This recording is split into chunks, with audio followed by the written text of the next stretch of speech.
తాకట్లో ఉన్న మీ బంగారాన్ని విడిపించి ఆ రోజు ఆన్లైన్ రేటుకి కొంటాం. Sharma gold company. నమస్కారం, వెల్కమ్ టు సుమన్ టీవీ. నేను గీతాంజలి. ప్రస్తుతం మనతో పాటు ఇస్కాన్ నుంచి ప్రణవానంద ప్రభుజీ ఉన్నారు. వారితో మాట్లాడదాం. హరే కృష్ణ ప్రభుజీ. హరే కృష్ణ. వివరించండి. మనకి తొలి ఏకాదశి అని తెలుగులో అంటారు, కానీ శయన ఏకాదశి పేరు. ఓ శయన ఏకాదశి, పార్శ్వ ఏకాదశి, ఉత్థాన ఏకాదశి అని 3 వస్తాయి. ఈ 6 నెలలు కాదు, 4 నెలలకి లేస్తారు. దాన్ని 4 చాతుర్మాస్యం అంటారు కదా. ఇప్పుడు మనకి ఆషాఢ మాసంలో వచ్చే ఏకాదశి ఇది. దాని తర్వాత కార్తీకంలో వచ్చే ఏకాదశి ఉత్థాన ఏకాదశి అని అంటారు. దాని తర్వాత ధనుర్మాసంలో వచ్చే ఏకాదశి వైకుంఠ ఏకాదశి. వైకుంఠం.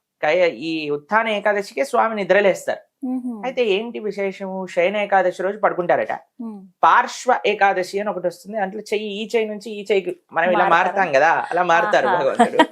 ఉత్థాన ఏకాదశికి నిద్రలేస్తారు. అయితే ఏమైందండి, ఇప్పుడు గురక పెట్టినట్టు పడుకుంటారా భగవంతుడు అంటే? అలా పడుకోరు. స్వామి యోగ నిద్రలోకి ప్రవేశిస్తారు. యోగ నిద్రలోకి ప్రవేశించడం అంటే స్వామి చరాచర జీవరాశులందరినీ ఆయన కాపాడుకుంటూ ఉంటారండి. ఆయన ఏ స్థితిలో ఉన్నా, మనం అంటే పడుకున్నప్పుడు పని చేయలేము, అసలు ఇంకా వేరే లేచినప్పుడు పడుకోలేము, తింటున్నప్పుడు మాట్లాడలేము, మాట్లాడుతున్నప్పుడు తినలేము. భగవంతుడు అలా కాదండి. ఏ అంగముతో ఏ పరిస్థితుల్లో ఏదైనా చేయొచ్చు. అందుకే ఆయన భగవానుడు అయ్యాడు. అందుకే మనం చూడండి, ప్రసాదాన్ని భగవంతుడికి చూపిస్తా, నైవేద్యాన్ని చూపి ప్రసాదం అంట. ఇప్పుడు భగవంతుడు తిన్నాడా? తింటా అంటే నోట్లో పెట్టుకోవాలి కదా. భగవంతుడు ఏం చేస్తున్నాడు? కృపా దృష్టిని వర్షిస్తున్నాడు. అయిపోయింది. ఆయన నేత్రములతో కూడా తినగలుగుతాడు. అది ఆయన కెపాసిటీ, మనకు చేయలేము అన్నమాట. ఇప్పుడు అదే కదండి మన ప్రాబ్లం ఏంటంటే, ఈ జనాలకి ప్రాబ్లం ఏంటంటే, నా కన్సెప్షన్ ఏంటో భగవంతుడు కూడా ఆ కన్సెప్షన్ లోకి దూకాలి. ఆయన కూడా నా పరిణితిలోనే ఉండాలి, లేకపోతే భగవంతుడు లేడంటాడు. ఇప్పుడు చూడండి, వాళ్ళు చూసే దృష్టికోణంలో నాకెంత తెలివి ఉందో ఆ తెలివిలో భగవంతుడు కూర్చోవాలి. నా తెలివికి అవుట్ ఉన్నాడు అనుకోండి, భగవంతుడు లేడంటాడు, కాల్పనికం అంటాడు. ఇప్పుడు చూడండి ఎలా అంటే, ఒక ఆయన ఉన్నాడు, ఇలా రోడ్డు పైన నించున్నాడండి. రెడ్ లైట్ పడింది, బండి పక్కన ఆపి నించున్నాడు. అందరూ ఆయన వెనకాల నించున్నాడు. ప్రైమ్ మినిస్టర్ కాన్వాయ్ వస్తుంది. ప్రైమ్ మినిస్టర్ కాన్వాయ్ వస్తుంది. ఇప్పుడు prime minister convoy red light ఉందని ఆగాల? ఆగుతుందా? ఆగదు. వెళ్ళిపోతూనే ఉంటాయి కార్లని. ఈయన అడుస్తున్నాడు ట్రాఫిక్ పోలీస్, వాళ్ళని పట్టుకో, వాళ్ళు ట్రాఫిక్ పోలీస్ దాటిపోతున్నాడు, వీళ్ళకి ట్రాఫిక్ లైట్ పాటించట్లేదు అంటే వాడు అంటాడు, రే మూర్ఖుడా ఆపురా, వాడు ప్రైమ్ మినిస్టర్ రా, నువ్వు నోరు మూసుకొని బైక్ ఎక్కువ అంటాడు. అంతే కదండి అనేది. కాబట్టి ఈ మనుషులందరూ కూడా భగవంతుడు ఇలా చెయ్యాలి, భగవంతుడు అలా చెయ్యాలి, భగవంతుడు నిద్రపోవటం ఏంటి, భగవంతుడు గోపికలతో రాసలీలు చేయటం ఏంటి, భగవంతుడు చెట్టు చాటు నుంచి బాణం వేయటం ఏంటి? నీకు బుద్ధి లేకపోతే నువ్వు ప్రశాంతంగా ఉండు. భగవంతుడికి నీకు ఒక రూల్ ఉండదు. అవునా కాదా చెప్పండి? ఒక ప్రైమ్ మినిస్టర్ కి నీకు ఒకటే రూల్ ఉంటుందా? కాదు కదా. మాట్లాడే వారికి చాలా జాగ్రత్తగా ఆలోచన చేసి మాట్లాడాలి. ఎవరితో పోలిక పెట్టుకుంటున్నాం మనం? ఒక్కొక్కరికి ఒక్కొక్క రూల్స్ ఉంటాయండి. అవునా కాదా చెప్పండి? ఖచ్చితంగా. కాబట్టి ఎవరి యొక్క ప్రోటోకాల్ బట్టి వాళ్ళు నడుచుకుంటారు. కాబట్టి భగవంతుడు నిద్రపోతున్నారు అని అంటే యోగ నిద్ర అని అంటే, అంతరాత్మగా పరమాత్మగా భగవంతుడు ఉన్నాడు కదండి. ఆ పరమాత్మ స్వరూపంలో ప్రపంచాన్ని మొత్తం కాపాడుకుంటూ ఉంటారు. ఈ 4 నెలలు కూడా చాలా పరమ పవిత్రమైన సమయం. అందుకే యతీశ్వరులందరూ కూడా చాతుర్మాస్య వ్రతము అని చేస్తూ ఉంటారు. మనం అందరికీ చాతుర్మాస్యంలో కొన్ని నియమాలు పాటించాలి అని చెప్తుంటారు. కొన్ని రకాల ఆహార పదార్థములు విడిచిపెట్టాలి. దాని తర్వాత చక్కగా నియమంగా నిష్ఠతో, ఎందుకంటే అన్ని పండగలన్నీ ఈ చాతుర్మాస్యంలో వస్తూ ఉంటాయి మనకి. కాబట్టి ఇవన్నీ చాలా జాగ్రత్తగా ఉండాలి అని చెప్తారు. చాలా మంచి సమయం నిజంగా చెప్పాలంటే. తొలి ఏకాదశి అంటే మొట్టమొదటి పండగ. తొలి ఏకాదశి అది నిజంగా చెప్పాలంటే ఒక మొట్టమొదటి పండగగా స్టార్ట్ అవుతుంది మనకి. అప్పటి నుంచి అన్ని పండగలన్నీ వస్తూ ఉంటాయి. అందుకే మనం తొలి ఏకాదశి మరుసటి రోజు నుంచే భగవద్గీత ప్రారంభం చేస్తాం. తొలి ఏకాదశికి ఒక మంచి పని చేయటం అని. అందుకే ద్వాదశి నుంచి మనం భగవద్గీత ప్రవచనం చెప్పడం ప్రారంభం చేస్తున్నాం. ఏంటి తొలి ఏకాదశి మహాత్యం? భగవంతుడు పడుకుంటాడా, నిద్రలేస్తాడా అంటే పడుకోవటం నిద్ర లేవటం కాదు. అది ఒక యోగ స్థితి. అది భగవంతుడి యొక్క లీల, పరమాత్మ యొక్క లీల. ఇప్పుడు చూడండి,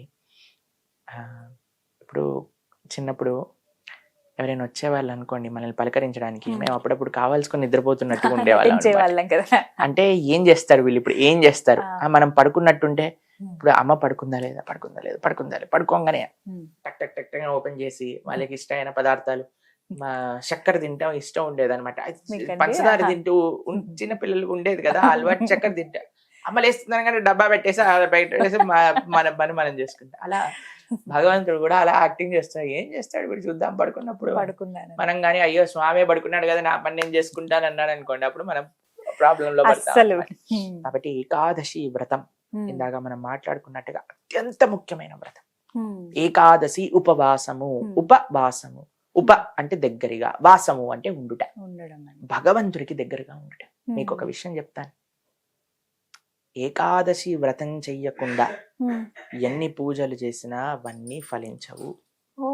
ఏకాదశి వ్రతం ఒక్కటి చేస్తే అన్ని వ్రతాలు, నోములు, పూజలు చేసిన ఫలితం వస్తుంది. అంటే ఎలా చేయాలో, ఎలా చేయాలి ఏకాదశి చాలా సింపుల్ అండి. మనం ఇందాక భగవంతుడికి దగ్గరగా ఉండటం.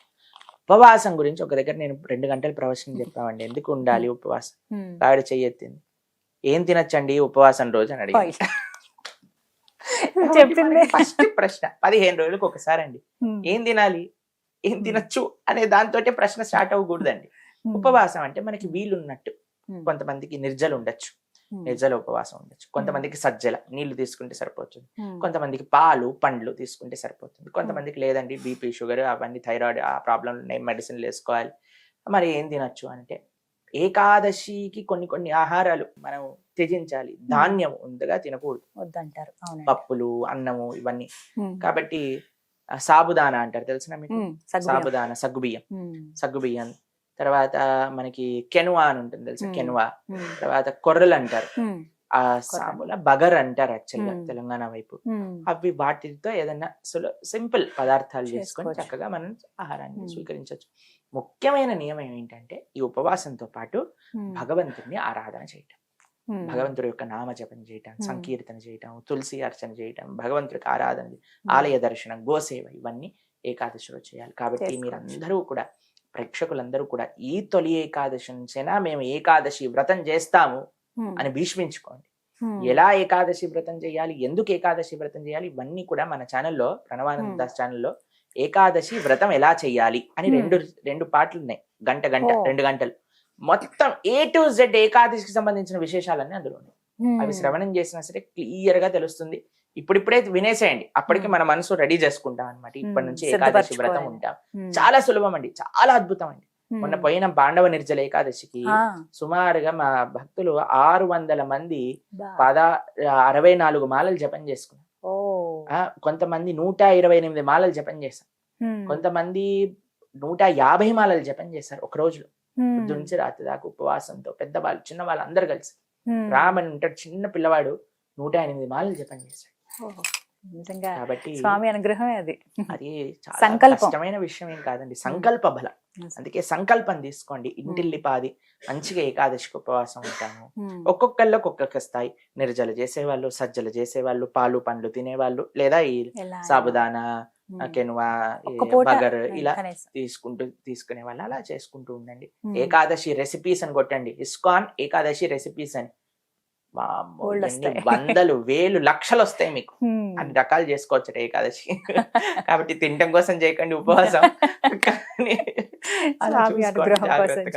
ఈ విధంగా ఎవరైతే కొత్తగా ప్రారంభిద్దాము అనుకున్న వాళ్ళు మంచి రోజు తొలి ఏకాదశి నుంచి వ్రతం ప్రారంభం చేసుకోవడం, దానికంటే మించినది లేదు. చాలా అమూల్యమైన విషయం ఇది, తెలుసుకోవాలి. చాలా చక్కగా వివరించారు. హరే కృష్ణ ప్రభుజీ.